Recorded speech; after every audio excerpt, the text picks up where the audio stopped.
My old pal Bill Maher is at it again. He's got this, the TDS gets in his eyes sometimes, and he says some wacky things, and here's one of them, SOT 23. I don't know if I was the first one to use the phrase slow-moving coup. If there was a slow-moving coup, let me just describe some of the steps, and you tell me if I'm being paranoid. First, create a masked police force. Normalize snatching people off the street. Normalize seeing the National Guard and the military. Have other states start sending their troops. So you have in the Capitol a sort of permanent police presence. So when an election dispute might come up, just hypothetically, I'm going to pretend for the rest of the duration that the Democrats do have a chance of winning, and they might win the next election. I just don't think they're ever going to take power, because this is what's going to happen. Because I think this coup is going to go off a lot smoother than the last one.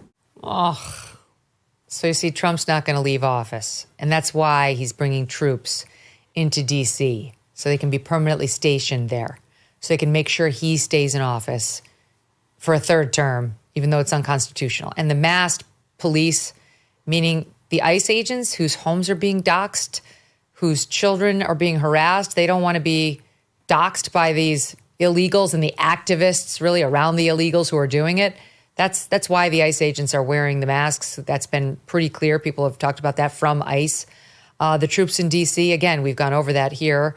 Federalized forces setting up a permanent security state. Okay, by the way, was there anything close to the current, is the current so-called security state anywhere close to what the Dems had after J6 for months on end in D.C.? Like, nobody complained about that. It was like an insurrection that was like 2 hours long, but we had to have D.C. armed guards all over the city for months on end. It's just crazy talk.